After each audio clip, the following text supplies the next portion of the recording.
sort of instinctual things. I mean, human beings, you could argue they have instincts or not, but we definitely have proclivities certain directions. And there's a lot of good human instincts, a lot of good human impulses for fairness and compassion and love that will pull us that direction. There's also some instincts that move us in the negative direction that are not so healthy. And so much of spirituality is trying to get us pointed in a much healthier direction, and really to listen to the instincts of the better angels of our nature, not the instincts on the other side of things. And we're always in balance. We always can choose what side to kind of lean towards. The instinct I want to talk about today, and I think it's one of the ones that's a real challenge in just in our lives, and I think we all have this challenge, the instinct of playing both the victim and the hero at the same time. That instinctual martyrdom complex, and not martyrdom in a good way, martyrdom in a bad way, where we get to be both the victim and the hero at the same time. And again, it's not to say that the world doesn't have things where we are the victim. We are at times, and sometimes we victimize others. Hopefully that doesn't happen, but it does. This is just part of the human condition. It's imperfect. But when we play that role of being the victim and the hero at the same time, boy, do we have to be careful about that. Now, why is that? Why is that? Well, so much of the spiritual life, it's pretty simple in a lot of ways. It's about how do we get ourselves out of sort of this self-orientation, this ego orientation, into an orientation that has self-confidence to it, but also, most importantly, looks outward most of the time. So instead of always looking in, we start to more and more look out. That's the spiritual journey. It's the heart of stone becomes the heart of flesh. Just that simple. We move our faith from here to here, and that love starts to grow. And with that, when we get ourselves caught in playing the hero and the victim, think about what that does to you. I mean, what are you in your life if you take something where you really have been a victim of something, somebody said something unkind or did something unkind, or worse, you've really been a victim. And then you manage to put on top of that you also were the hero in this situation. It doesn't leave much room for human agency at all. And it can get us mired in this toxic story. And the story is all about how victimized we were. And we share it with other people, and that becomes our story with other people. That becomes how we're known. That becomes how we're known to others. And that becomes how we're known to ourselves as the person who was victimized. And friends, I think probably a lot of us can see that in people where they're always in this story of hurt. And when they're always in that story of hurt, it's hard to connect. There's some initial compassion, some initial reaching out, but that story lived too long becomes a deep rut, and that rut is very hard to get out of.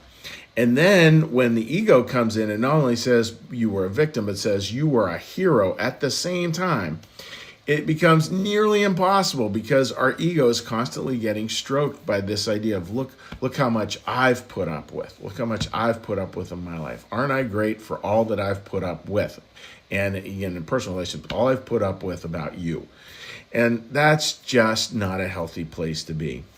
There's no agency there, and spiritually, it's impenetrable. You can't.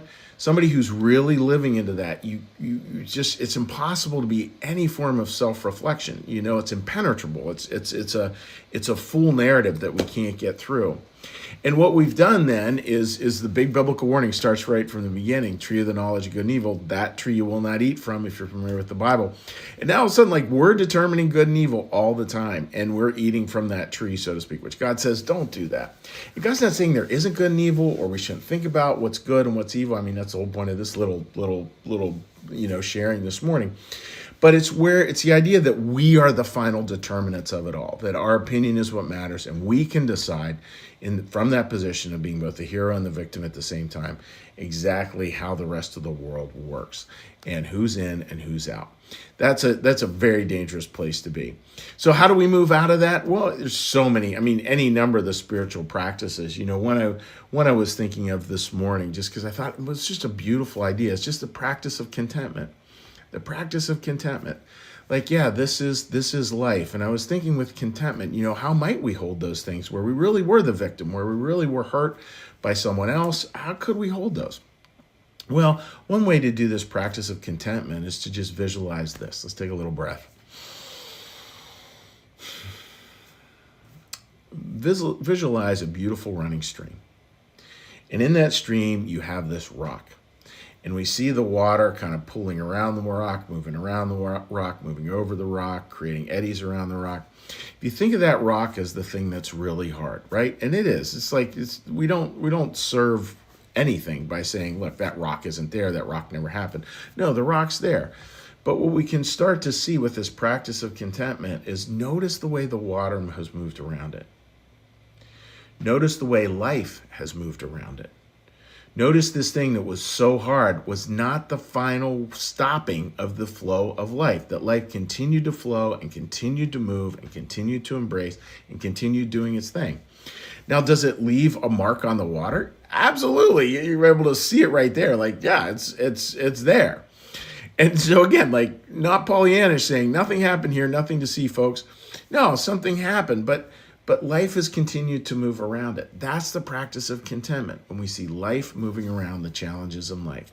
And that will pull us far out of the victim, the martyrdom thing of being both the victim and the hero at the same time. It pulls us into a place where we do have agency. It pulls us into a place where we do have self-reflection. And importantly, it pulls us into a place where we have both contentment and gratitude. We're able to look at things and really have a lot of contentment around the fact that life keeps on moving. And there is something so beautiful about that moves us in the very opposite direction, starts shifting us into the better angels of our nature, the better instincts. And let me tell you, you're going to find a lot more joy. This ride of life is going to be a lot more enjoyable if we can all give up the victim hero stuff. It's just not healthy for human beings. It's not what we were created to be. It's not how life moves. Nobody ever promised that it would all be easy. So let's get on with it and have a day where we really practice contentment. Hard things, rock in the stream. Life goes on. Life keeps on moving. Amen. There you go. So with that, dear friends, what we're going to do now is we're going to shift gears. And when we shift gears here at New Church Live, what we do very simply is we're take a little breath, and then what we're going to do is we're going to do a little meditation from the Old Testament, prayer from the New Testament, and then a little blessing back from the Old, and then we'll say hi to friends who've joined us on Facebook. So with that, dear friends, let's get a little breath.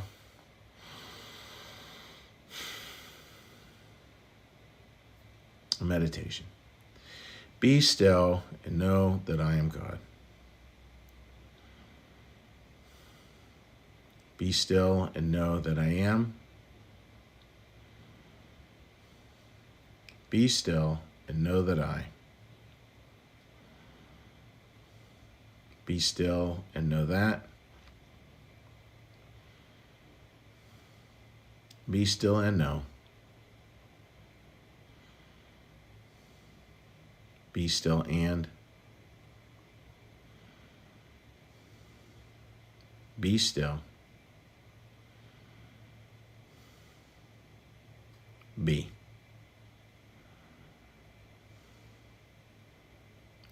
Our Father, who art in the heavens, hallowed be thy name.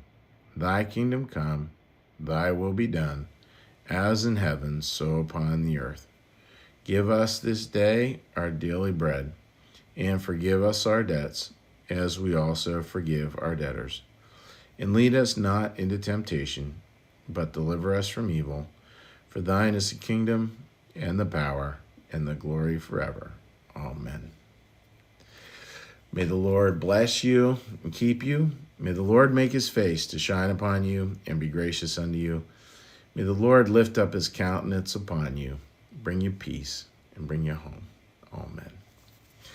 All right, dear friends, let's take a quick look here, see if anybody has left a comment on this fine morning. Again, I hope you're doing quite well. We got a great weekend with one of the grandkids this weekend, which we are looking forward to a great deal. All right, no comments up there. Let's take a look over here. All righty, daddy. Sorry about this, folks. It's not cooperating. All right. There we go. Hop on over to the other page. Gene, good morning to you, my friend. I hope you're doing well. And Sherry, good morning to you. I hope you're doing well as well. All right, dear friends. Well, listen, God bless. Have a great day, and we will see you next week on 10 Minutes of